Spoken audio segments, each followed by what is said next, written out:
She had the clipboard, the designer heels, and 6 years of HOA dictatorship. What she didn't have was the legal right to any of it. Linda Hawthorne stood in my driveway that Tuesday morning, waving a violation notice like a royal decree. $500 monthly for parking my own trucks on my own property. The audacity was breathtaking. These HOA tyrants thought they owned my life. While threatening to foreclose my house for too many vehicles, her husband's massive RV sat permanently in their yard like a monument to hypocrisy. The woman actually believed she could steal my home while violating her own rules. What Linda didn't know would destroy her completely. Buried in dusty county records was something that would flip this entire power dynamic. Something that would transform her from neighborhood dictator into criminal defendant faster than concrete sets in summer heat. Have you ever wanted to absolutely demolish someone who thought they had power over you? Because that's exactly what happened here. And the revenge was so sweet it's still legendary in Riverside County. Let me paint you the picture of how this whole nightmare started. My name is Mike Torres, I'm 52, and I run Torres Concrete Solutions here in Riverside, California. Third-generation contractor. My grandfather started with a wheelbarrow and a dream. My dad built it into a real business, and I turned it into a $2.3 million operation with 15 local guys on payroll. 6 months earlier, I'd gone through a divorce that felt like financial surgery without anesthesia. Nothing dramatic, just two people who grew apart. But I needed a fresh start somewhere. My ex-wife's lawyer couldn't find more assets to divide. So I bought this pristine 3-bedroom ranch house in Maple Ridge subdivision for $485,000 cash. Perfect neighborhood. The kind of place where you could smell fresh mulch and Saturday morning coffee drifting from every driveway, mixed with the sweet scent of jasmine climbing white picket fences. I put another 30 grand into landscaping because I believe in doing things right. My 3 work trucks, a concrete mixer, flatbed, and crew pickup, sat neatly in my circular driveway like sleeping giants. That's when I met Linda Hawthorne, and let me tell you, meeting Linda was like stepping on a landmine disguised as a welcome mat. Picture a 58-year-old retired bank manager who'd been HOA president for 6 years, running unopposed. She lived in the neighborhood's crown jewel, a massive colonial that probably cost $800,000 and looked like it belonged in a mortgage commercial. This woman measured grass height with an actual ruler and carried a clipboard on her morning inspection walks. Her designer heels clicked on the pavement like a metronome counting down to somebody's doom, every morning at exactly 8:15 a.m. The first time she introduced herself, I should have called a moving truck. "Welcome to Maple Ridge, Mr. Torres. I trust you understand our community maintains certain standards. Not nice to meet you or welcome to the neighborhood. Community standards." Like she was immigration and I was applying for a visa. For 3 months, everything seemed fine. I kept my property magazine perfect, helped elderly Mrs. Morgan next door with groceries, even fixed her cracked walkway for free. My trucks were parked legally in my own driveway, same as everyone else's boats, RVs, and luxury cars. Then came that Tuesday morning in October when my doorbell rang at 7:30 a.m. Mail carrier with a certified letter that felt like a legal grenade. The paper was cheap copy stock, but the threat was premium quality. "Violation notice," screamed in bold red letters. "Commercial vehicles exceed community aesthetic standards and negatively impact property values. Immediate compliance required or face escalating penalties." Here's where it got interesting. Linda demanded I pay a $500 monthly aesthetic impact fee or remove my trucks entirely. $500. For parking my legal work vehicles on my own property that I owned outright. I spent that evening reading every page of my HOA covenants twice. No mention of commercial vehicle restrictions anywhere. But here's the beautiful irony. Every Wednesday, Linda's landscaping crew parked their diesel trailer, industrial mowers, and chemical tanks right in front of her house for 4 hours. The acrid smell of their equipment exhaust hung in the air like automotive hypocrisy. When I knocked on her door that evening to discuss this like adults, Linda stood in her doorway like she was defending the Alamo. "Mrs. Hawthorne, I reviewed the covenants. There's no restriction on work vehicles. The board has authority to implement new rules for community welfare. Your industrial trucks are inappropriate for a residential area. But your landscapers park commercial vehicles here weekly." Her smile could have frozen antifreeze. "That's different. That's maintenance service, not industrial storage." "Different. In that moment, watching her face, I realized this wasn't about trucks or property values. This was about power, control, and maybe something uglier, like deciding who deserved to live in her neighborhood. I had two choices: surrender or fight back. What Linda didn't know was that she'd just declared war on someone who was about to discover he owned the entire battlefield. But first, she was going to hand me even more ammunition. Linda didn't waste time escalating this war. 3 days after our doorway confrontation, I found another certified letter in my mailbox. Emergency HOA board meeting scheduled for Thursday at 7 p.m. 24 hours notice for a meeting that would address ongoing community compliance issues. I showed up to find exactly 3 people in Linda's living room: herself, her neighbor Margaret Finch, and some rental property owner named Bob. 3 out of 7 board members. The room smelled like vanilla candles and fresh desperation, because what they were about to attempt was completely illegal. "Thank you for coming, Mr. Torres," Linda said, settling into her wingback chair like a discount dictator. "We've called this meeting to address the commercial vehicle situation." I pulled out my phone and started recording. "This meeting violates HOA bylaws requiring 7-day advance notice." Linda's smile could have curdled milk. "Emergency situations allow expedited proceedings." "What emergency?" "My trucks have been there for months." That's when Bob tried to play peacemaker. "Look, Mike, we're just trying to maintain property values. Maybe we can work something out." "The board has voted," Linda announced. "Commercial vehicle ordinance passes. You have until Monday to comply or face $100 daily fines." I leaned back in their uncomfortable folding chair. "You voted? I didn't see any vote." "We voted before you arrived," Margaret mumbled without eye contact. "Beautiful. A secret vote before an illegal meeting to pass an invalid ordinance. These people had apparently skipped the day they taught HOA law in dictator school. See, I'd learned something during my divorce proceedings. Bylaws are contracts, and when boards enforce rules selectively, they violate equal protection principles that courts absolutely demolish. That weekend, I did some investigating that would make a private detective proud. Turns out Linda's son, Danny, runs Hawthorne Landscaping and parks his trailer, industrial mowers, and chemical tanks overnight in our neighborhood twice a week. Not during service calls, overnight storage. Meanwhile, Linda's husband Frank had a 35-foot RV and boat trailer permanently planted in their side yard, like monuments to hypocrisy. Monday morning arrived with the sweet sound of opportunity knocking. The next board meeting was Tuesday evening at the community center, and I came armed with a manila folder thick enough to stop bullets. I'd invited Mrs. Morgan and neighbor Jake Patterson as witnesses, because what I was about to do deserved an audience.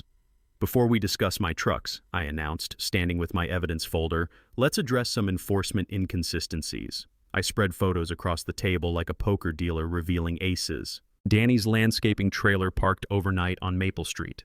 Frank's RV violating their own aesthetic standards.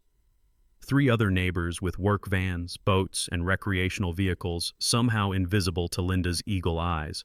The silence was so thick you could spread it on toast. Bob looked like he'd rather be getting a root canal, and Margaret's pen clicking sounded like a nervous woodpecker. "This is targeted harassment," I continued. "You've created rules specifically to attack me while exempting your friends and family."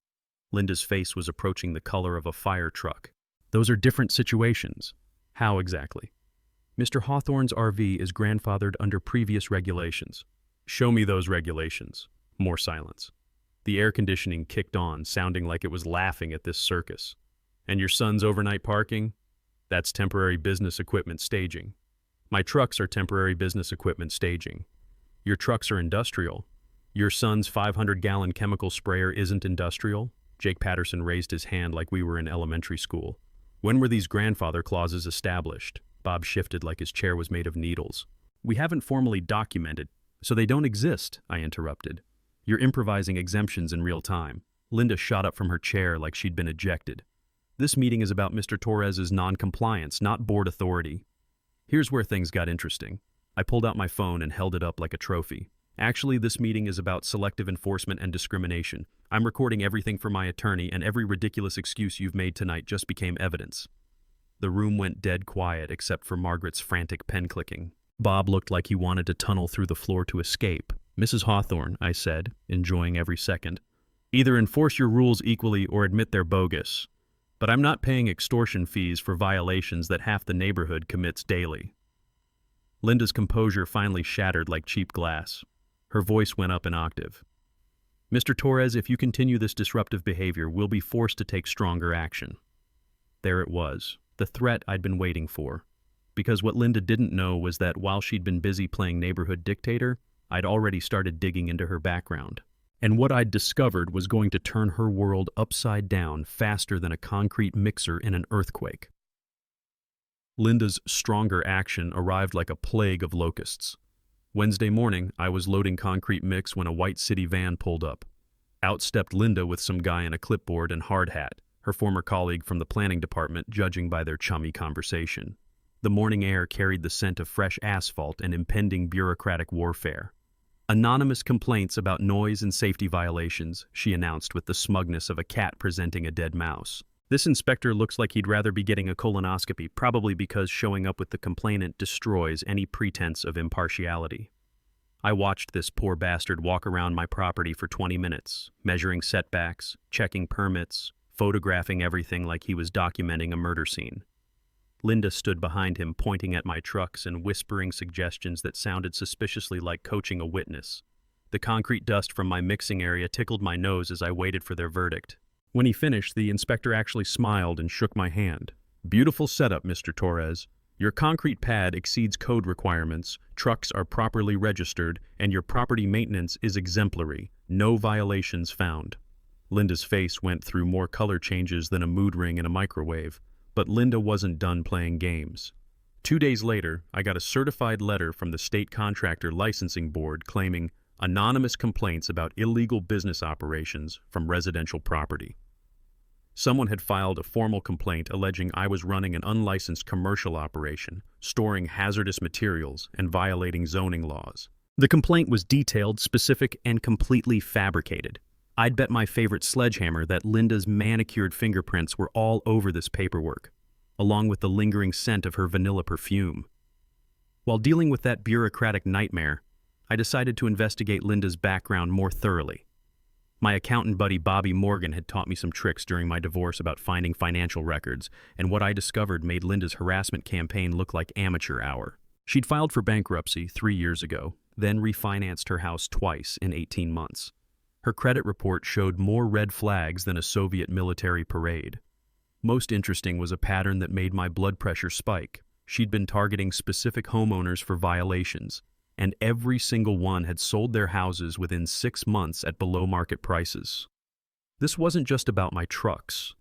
Linda was running a systematic harassment campaign designed to force out working-class families and bring in higher-income residents. During my years in construction, I'd learned that board members owe something called fiduciary duty to all homeowners. Basically, they can't use their position for personal vendettas without courts awarding serious financial damages to victims. Her complaint letters followed identical templates, her violation notices targeted the same demographics, and her emergency meetings always seemed to coincide with properties hitting the market. She was gentrifying the neighborhood one lawsuit at a time. I hired attorney Patricia Valdez, who specialized in HOA disputes and had a reputation for turning board presidents into legal roadkill. After reviewing my documentation, Patricia filed formal complaints about selective enforcement and requested complete audits of HOA finances and Linda's decision-making process. Patricia's smile when she explained the potential damages reminded me why I always hired the best subcontractors. Linda's response was predictably thermonuclear.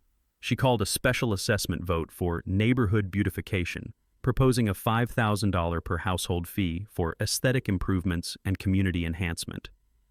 During her presentation at the community center, the fluorescent lights hummed overhead like angry wasps while she kept mentioning how this would maintain appropriate neighborhood standards and attract quality residents.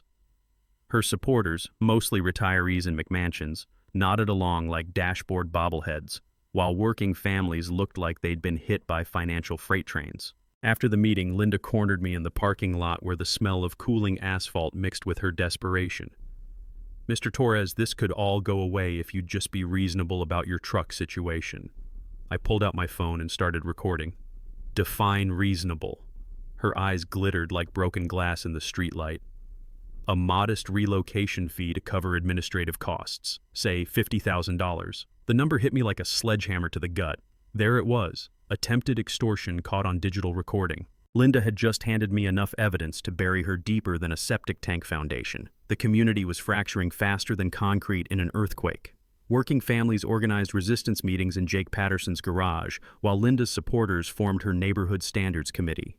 Mrs. Morgan confided that Linda had visited her, suggesting elderly residents might be happier in senior communities with proper support services. 3 more families received foreclosure threats over manufactured violations. Jake got cited for his kids' bicycles being improperly stored in his own garage. Teacher Sarah Mills was written up for driving a car inconsistent with community image standards. But Linda had made one catastrophic mistake in her quest for suburban dictatorship. She'd declared war on someone who was about to discover he possessed legal weapons of mass destruction in this particular battle. While she played petty tyrant, I was uncovering something in the county records that would detonate her entire power structure like controlled demolition. Linda's next move was so audacious it deserved a trophy for neighborhood villainy. She announced a partnership with Pinnacle Properties, a development company that specialized in transforming modest subdivisions into luxury playgrounds for the wealthy. At a hastily called board meeting, the conference room reeked of cheap coffee and expensive schemes as Linda presented glossy brochures showing enhanced neighborhood concepts, featuring upscale condominiums and premium amenities. She explained how selling our common areas for community improvement would generate beautification funds, conveniently omitting that her husband Frank had been secretly consulting for Pinnacle Properties for 6 months, earning fees that mysteriously matched their mortgage payments. I'd discovered Frank's consulting arrangement through financial records, but decided to let Linda excavate her own grave before I provided the shovel. Sometimes in construction, the smartest move is watching the other crew's foundation crack before pointing out their structural failures. Jake Patterson, leveraging his journalism background, had been documenting Linda's clandestine meetings with Pinnacle representatives, photographing license plates and recording visit schedules. Our investigation revealed a systematic acquisition plan targeting distressed properties at below-market prices, followed by complete subdivision redevelopment into luxury housing that working families couldn't afford. The harassment campaign escalated like a natural disaster gaining strength. Linda instituted monthly compliance inspections that resembled military occupations more than neighborhood oversight. She issued violations for grass height variations of half an inch, mailbox colors allegedly violating community aesthetics, and Mrs. Morgan's beloved garden gnome collection that apparently threatened residential dignity. The metallic click of Linda's designer heels on concrete sidewalks became our neighborhood's air raid siren, warning residents to hide anything that might trigger her regulatory wrath. My concrete business transformed into her primary battlefield target.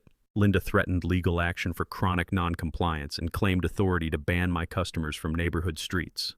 When the Hendersons hired me to replace their deteriorating driveway, Linda positioned herself like a surveillance operative, photographing truck movements and timing concrete deliveries with stopwatch precision.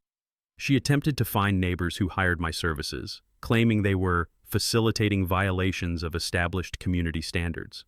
Watching Linda try to intimidate 40,000-pound concrete mixers was like observing someone attempt elephant herding with a feather duster and unrealistic expectations. Linda's nuclear strategy revealed her true intentions with crystalline clarity. She filed property liens against 5 homes, including mine, for accumulated unpaid assessments and violation penalties. Her legal notices claimed foreclosure authority within 90 days if payments weren't immediately received. These documents arrived via certified mail with official courthouse weight, but they were constructed on legal foundations shakier than a condemned building in an earthquake zone. Linda was essentially threatening to steal our homes for violations that were questionably legitimate in the first place. During this escalation phase, I conducted investigations that would impress professional detectives. Attorney Patricia had recommended requesting comprehensive HOA records under state disclosure laws, and the files I obtained contained more explosive material than a demolition warehouse.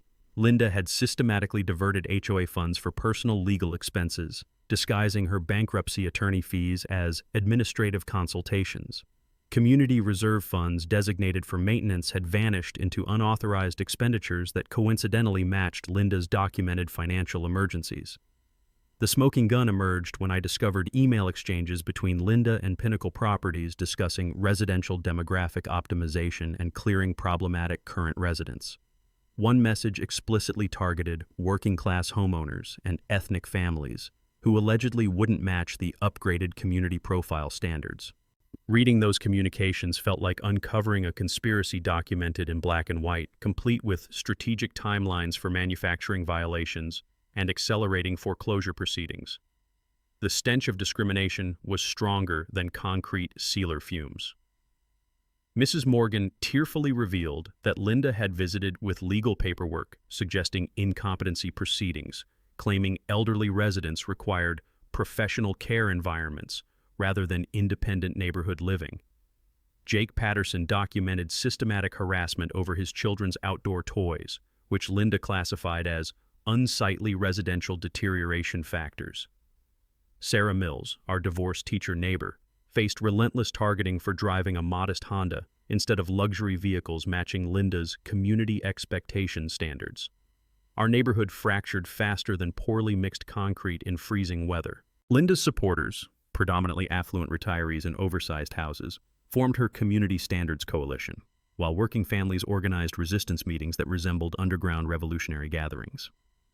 Property values plummeted due to constant chaos, which perfectly served Linda's agenda of creating distressed sale opportunities for her development conspiracy partners. 3 additional families received foreclosure threats, prompting local news coverage of our escalating neighborhood conflict. Linda embraced media attention like a politician during election season, portraying herself as a dedicated guardian of property values battling commercial encroachment. She scheduled press interviews on her manicured front lawn, strategically positioned beside her husband's massive RV while condemning my work trucks for destroying neighborhood character. The hypocrisy was thicker than wet concrete and twice as obvious. But while Linda basked in her media spotlight and neighborhood dictator role, I was uncovering county records that would detonate her entire power structure. Something about my property's legal classification that Linda had catastrophically failed to investigate. Something that would transform the predator into prey faster than a concrete truck dumps its entire load, turning Linda's empire into demolished rubble. The discovery that obliterated Linda's entire world happened on a rainy Thursday afternoon in the county recorder's office, where the air hung thick with dust motes dancing in fluorescent light and the musty perfume of decades-old legal documents. Attorney Patricia had suggested researching the original subdivision development to strengthen our harassment case against Linda. What we found instead was legal plutonium that would vaporize Linda's tyrannical empire. Dorothy, the perpetually cheerful clerk who'd been filing documents since disco was popular, pulled out the original subdivision plat from 1987. The yellowed papers crackled like autumn leaves as she spread them across the worn counter, and immediately something made Patricia freeze mid-sentence. My property wasn't listed like the others. Instead of standard residential designation, mine was marked Master Developer Lot, with covenant language that made Patricia's eyes bulge like she'd just witnessed a miracle. "Holy shit, Mike," Patricia whispered, forgetting her professional decorum. "Do you realize what you're sitting on?" I squinted at the legal hieroglyphics covering the page. "Enlighten me before I have a heart attack from suspense." She jabbed her finger at specific clauses buried in the covenant maze. Your property retains master developer rights from original subdivision creation. The builder kept approval authority over all HOA decisions, and those rights transfer automatically with ownership. The revelation hit me like a sledgehammer to the solar plexus. "You're saying I can veto Linda's rules?" Patricia's grin could have powered the building's electricity. "Not just veto. According to these covenants, master developer has approval authority over all new ordinances, assessment changes, and board decisions. Linda's commercial vehicle ordinance? Dead without your signature. Her special assessments? Legally worthless toilet paper. Her fines? Invalid fantasies from a powerless dictator." We spent 2 hours excavating this legal gold mine while rain drummed against windows like applause for our discovery. The original developer had died 5 years ago, his estate sale including my house and all master developer privileges. The previous owner either missed this jackpot or didn't care, but everything had transferred to me automatically. I'd been wielding nuclear weapons while Linda attacked me with foam pool noodles. Patricia outlined the full scope of my inherited superpowers with barely contained excitement. Master developer traditionally holds 51% voting weight in HOA matters. You can remove board members with 30-day notice. You can override any rules implemented without your approval. And here's the beautiful part. You can demand financial damages for harm caused by invalid board actions. The taste of pending victory was sweeter than concrete dust after a perfect pour. But beyond personal vindication, I felt something more powerful brewing. Linda had systematically terrorized working families, threatened elderly residents like Mrs. Morgan, and discriminated against anyone failing her suburban perfection standards. Now I possessed legal authority to demolish her reign of terror and rescue every family she'd victimized. Justice was about to be served with concrete, mixer-sized portions. We could destroy Linda's operation immediately, Patricia continued, but strategic patience will maximize damage. Let her continue excavating this crater while we document everything. When we publicly reveal your master developer status, the psychological impact will be devastating. Every rule she's passed, every fine she's issued, every threat she's made becomes evidence of board fraud and potential criminal activity. I thought about Mrs. Morgan facing incompetency threats, Jake Patterson harassed over children's toys, Sarah Mills targeted for automotive choices. Linda had been playing chess while assuming she was the queen, never realizing I owned the entire board, the pieces, and the table. The cosmic irony was more perfect than a flawlessly level foundation. She'd been trying to exile me from a neighborhood where I held ultimate legal authority. Walking out of that courthouse into the cool evening air, I felt like I'd inherited a kingdom. Linda had spent months making my life miserable, completely unaware she was attacking someone who could legally annihilate her authority with a single covenant document.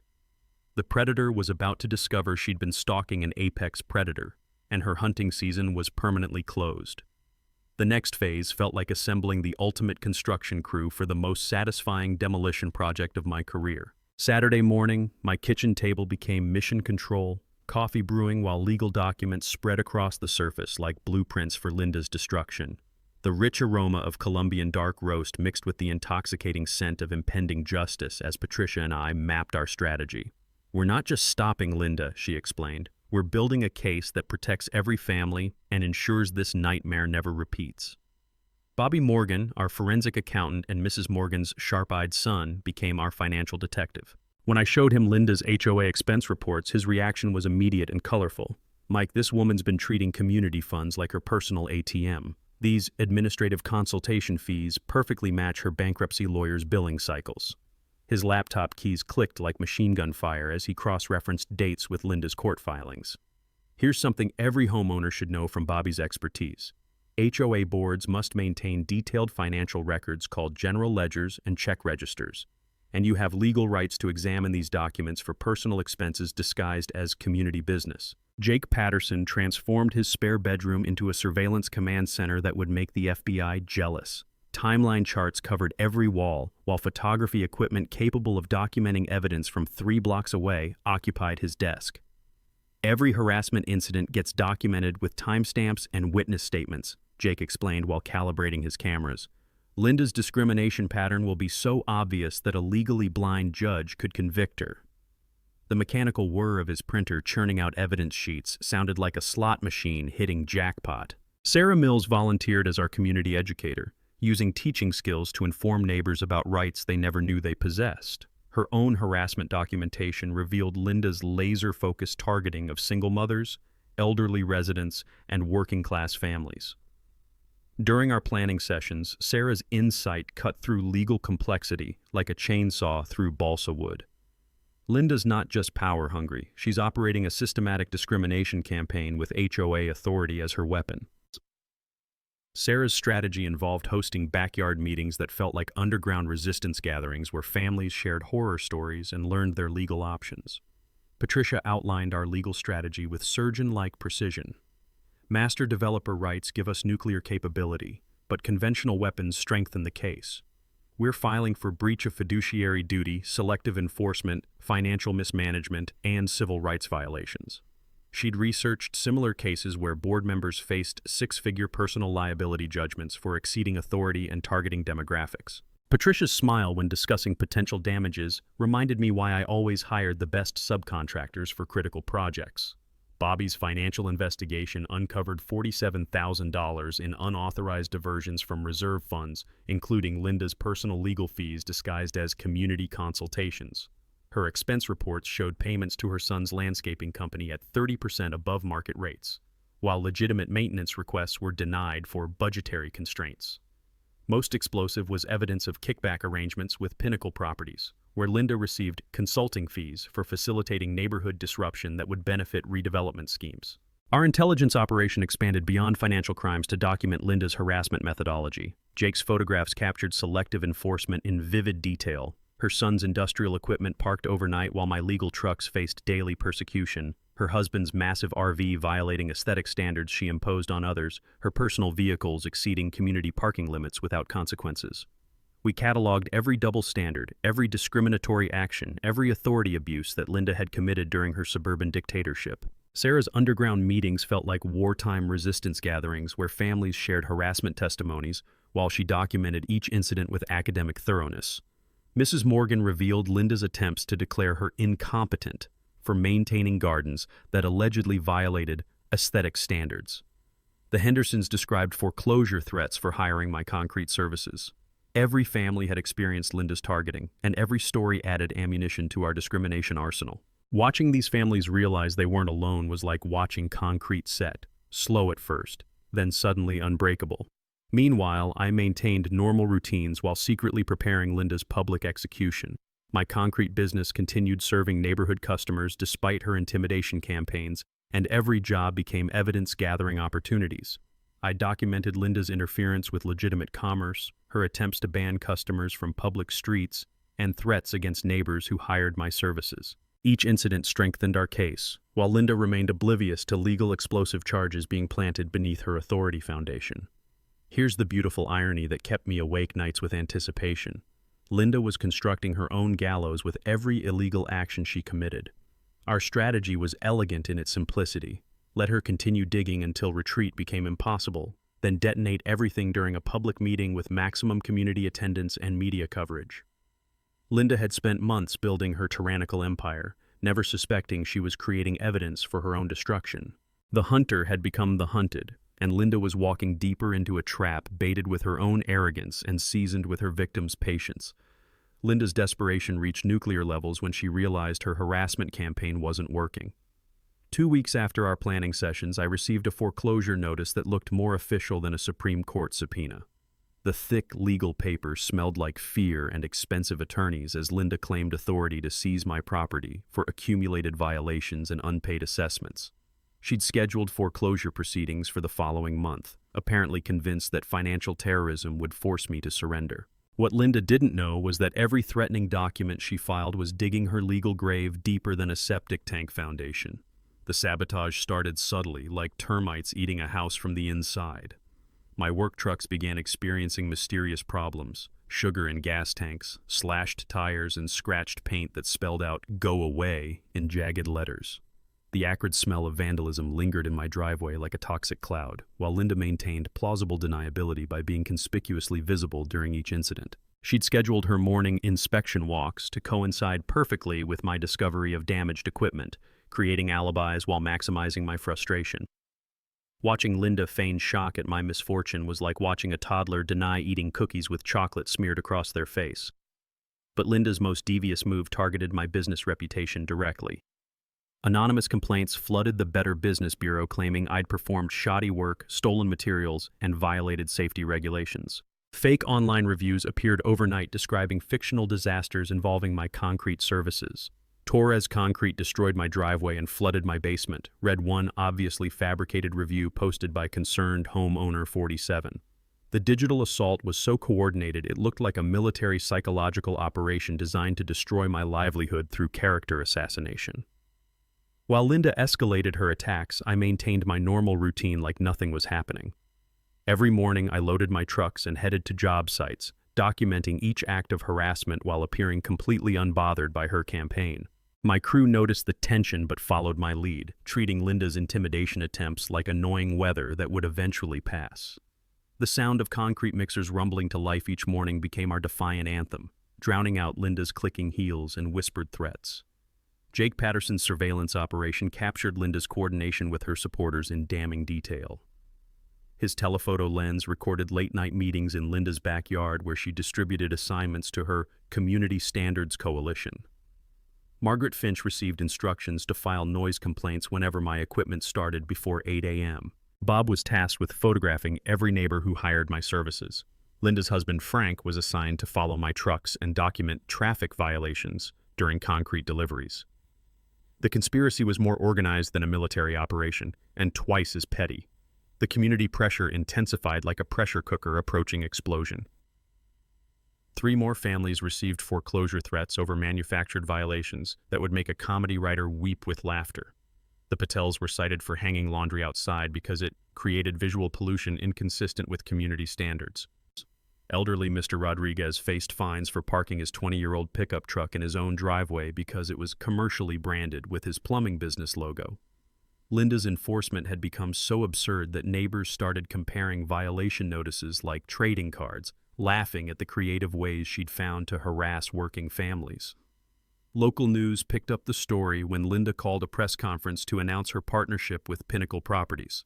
Standing on her manicured lawn beside her husband's prohibited RV, she explained how upgrading neighborhood demographics would benefit everyone. The irony was thicker than wet concrete as Linda complained about commercial vehicles while literally standing next to her own violations. Reporter Amanda Morgan, no relation to our Mrs. Morgan, asked pointed questions about selective enforcement that made Linda's prepared answers sound like a politician denying obvious corruption. But Linda's nuclear option revealed her true character in spectacular fashion. She arranged for city inspectors to visit my home weekly, claiming anonymous reports of safety violations and illegal business operations. Each inspection cost taxpayers money and accomplished nothing except harassment, but Linda had enough political connections to maintain the pressure. The sound of official vehicles pulling into my driveway became as regular as mail delivery and twice as annoying. Linda's final desperate gambit was attempting to have my business license suspended through her connections at the planning department. She filed formal complaints alleging I was operating an illegal commercial enterprise from residential property, storing hazardous materials without permits, and violating zoning regulations. The paperwork was professionally prepared and strategically timed to coincide with her foreclosure proceedings, creating maximum legal pressure designed to force my surrender. Through all this escalation, I maintained the calm demeanor of someone holding royal flush cards while everyone else panicked over their weak hands. Linda was burning through her credibility and political capital like a house fire consuming dry wood, while I collected evidence that would fuel her destruction for years.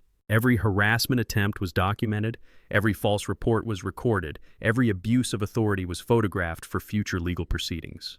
Linda thought she was playing chess, but I was playing 4-dimensional warfare with nuclear weapons she couldn't see coming.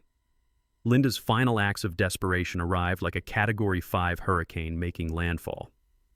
3 days after the news story aired, a well-dressed man in an expensive suit appeared at my door carrying a briefcase that screamed corporate attorney.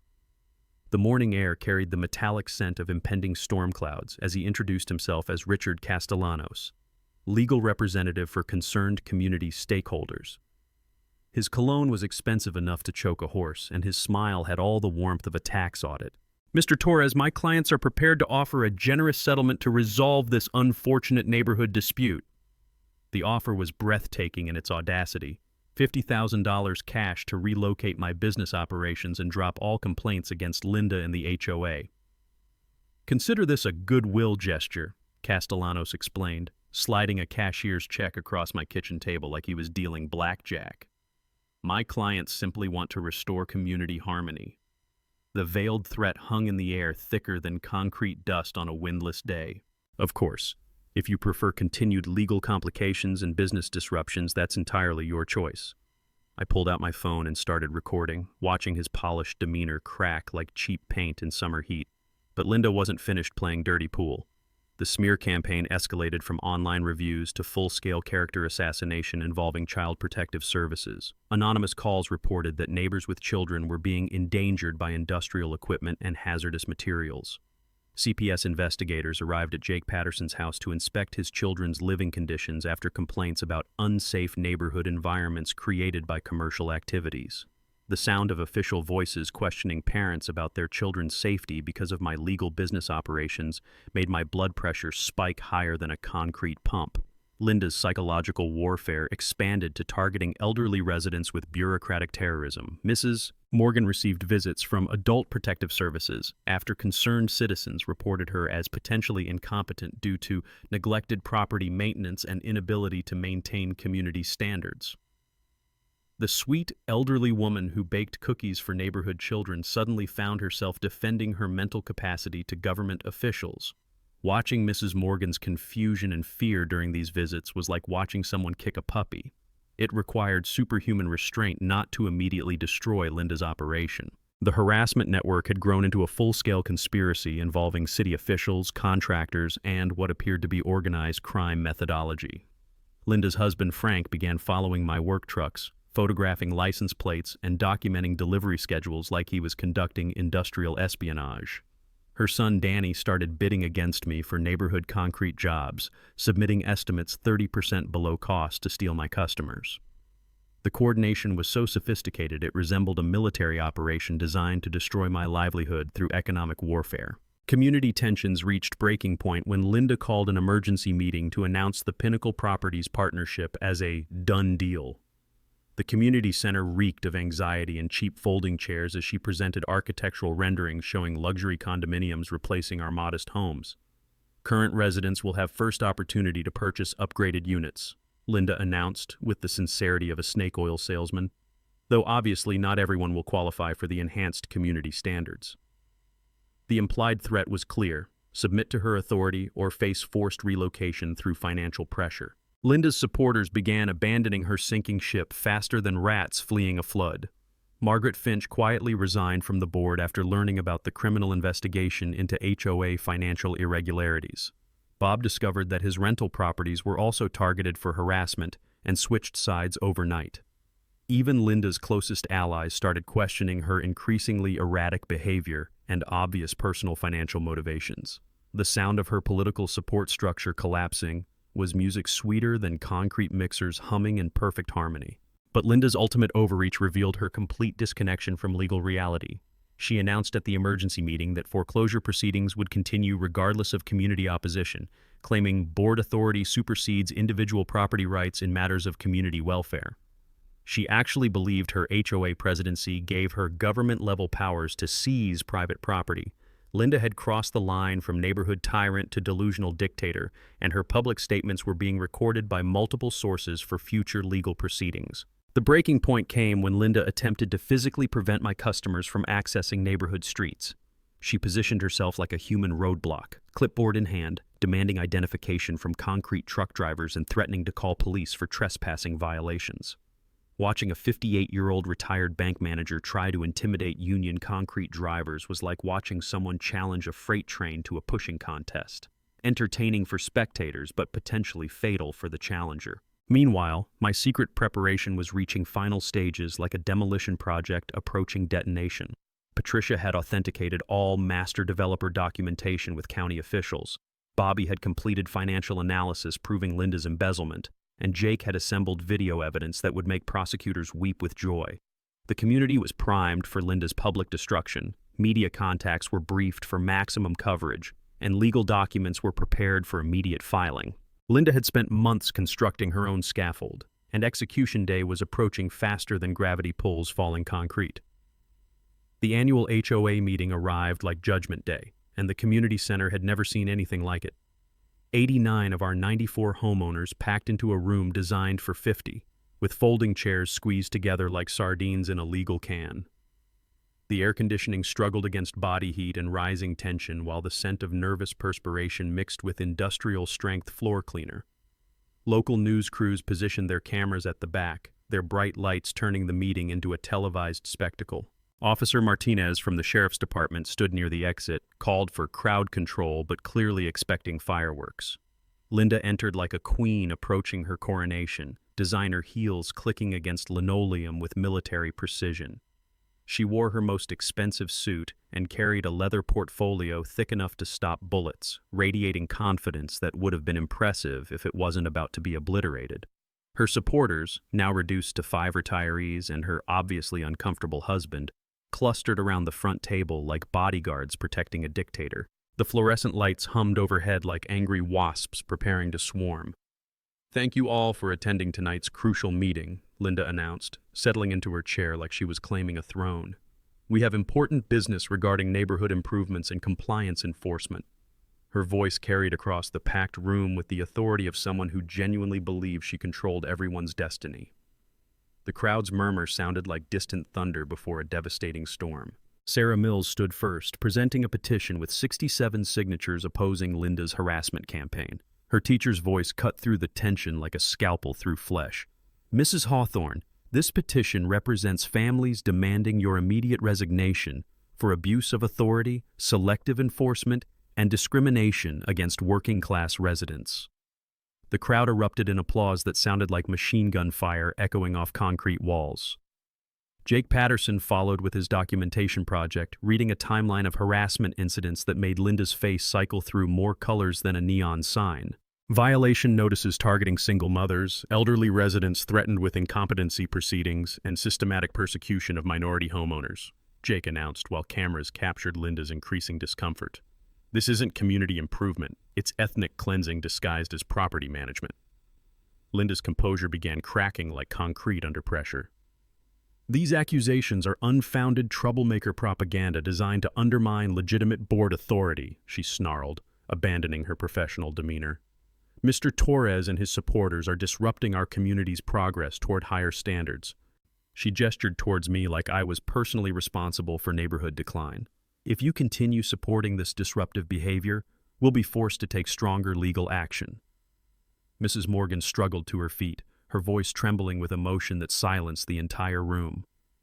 "You tried to have me declared incompetent because my garden doesn't match your standards. You threatened to take away my home because I'm old and foreign." Tears streaming down her weathered cheeks, she continued, "This is America. You cannot steal our homes because we're different." The room exploded in supportive applause, while Linda's remaining allies looked like they wanted to crawl under the table.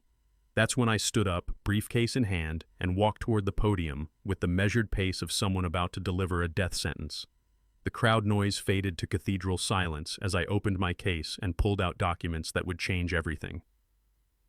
"Before Mrs. Hawthorne continues threatening foreclosures and seizures," I announced, my voice carrying to every corner of the packed room, "she should know something important about my property deed." I placed the master developer covenant on the overhead projector, and the crowd gasped collectively as the legal language appeared on screen. "According to county records and HOA covenants, my property retains master developer rights from original subdivision creation. Every rule change, every assessment, every board decision requires my approval." The silence was so complete you could hear the ventilation system cycling. Linda's face drained of color faster than water down a broken pipe. "Those documents are fraudulent," she whispered, her voice cracking like thin ice under weight. "You're lying to manipulate this community." But Patricia was already approaching the podium with authenticated county paperwork and legal opinions that would stand up in any courtroom.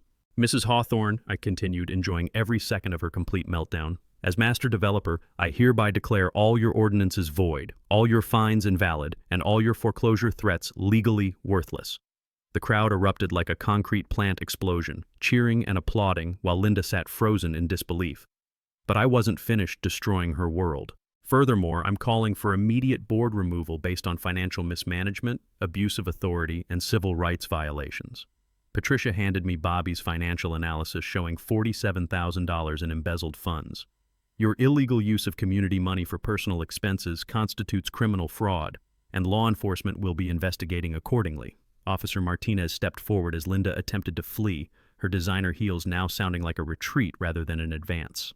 "Ma'am, please remain seated. Detective Williams would like to speak with you about financial irregularities." The crowd watched in stunned silence as Linda's empire collapsed faster than a demolition in progress, her authority evaporating like morning dew under legal sunshine. The immediate aftermath felt like watching the sun rise after the longest night in history. Within 24 hours, Linda faced criminal charges for embezzlement, attempted extortion, and abuse of public trust while her mugshot graced local news with the caption, "Former HOA tyrant arrested for fraud." Her expression in that photo looked like someone who'd just realized they'd been playing poker with a card shark while holding a handful of napkins. The district attorney's office, smelling corruption like bloodhounds on a fresh trail, filed additional charges for conspiracy and civil rights violations after reviewing Jake's surveillance goldmine. Community transformation happened faster than concrete setting in summer heat. Our emergency board election took place that same evening, with Sarah Mills unanimously elected president, alongside a diverse group of working families who understood that neighborhoods thrive through inclusion, not exclusion. The new board's first official act was refunding every stolen penny, $23,000 returned to families who'd been financially terrorized by Linda's harassment regime. Mrs. Morgan received her refund with tears streaming down weathered cheeks, immediately spending the money on garden expansions featuring every flower color Linda had tried to prohibit. Financial recovery exceeded our wildest construction project dreams.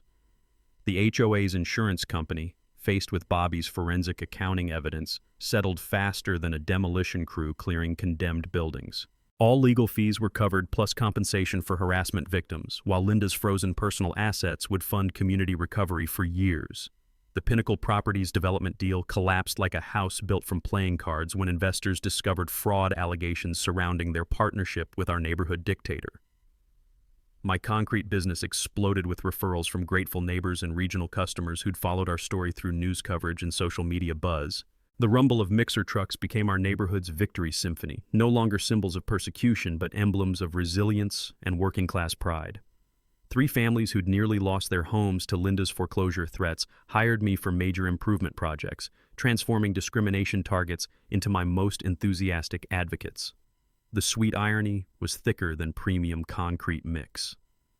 Personal healing came through unexpected friendships that transformed our community soul. Jake Patterson and I bonded over shared interests in photography and construction, collaborating on improvement projects that brought families together like perfectly mixed concrete. Sarah Mills organized monthly potluck dinners where the aroma of diverse cuisines replaced the stench of contentious meetings, creating genuine fellowship from former conflict zones. Even Margaret Finch apologized publicly and joined our inclusive community efforts, proving redemption was possible for everyone except the truly corrupt. Our crowning achievement was the Neighborhood Heroes Scholarship, established for local students pursuing trade careers. Using recovered funds and supporter donations, we honored Mrs. Morgan's resilience, Jake's investigative courage, and Sarah's community leadership while providing opportunities for working families Linda had tried to exclude. Our first recipient was a brilliant young Latina studying concrete technology, and presenting her award felt like watching justice pour a perfect foundation for future generations. The annual Block Party for Unity Festival became our celebration of diversity triumphing over discrimination. Food trucks representing neighborhood cultures lined streets where Linda once measured grass with authoritarian rulers, while children played safely in areas she'd declared aesthetically inappropriate. The festival's aroma of authentic cuisines mixed with sounds of laughter that permanently drowned memories of clicking heels and whispered threats. Regional media coverage transformed our recovery story into inspiration for communities facing similar institutional harassment. Linda's legal consequences continued accumulating like compound interest on karmic debt. Federal investigators pursued civil rights charges for systematic discrimination.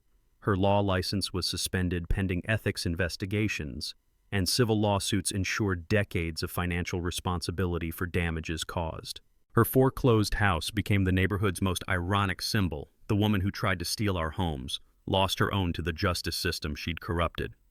18 months later, I'm standing in my driveway with morning coffee, watching kids play safely in streets where fear once ruled. My 3 work trucks gleam like monuments to perseverance while Mrs. Morgan waves from her spectacular garden that blooms with rebellious beauty. The morning air carries scents of fresh mulch and brewing coffee instead of vanilla perfume and desperation, and our neighborhood has become the inclusive community Linda tried to destroy. Here's the bottom line. Ordinary people can defeat extraordinary tyranny when they stand together and fight smart.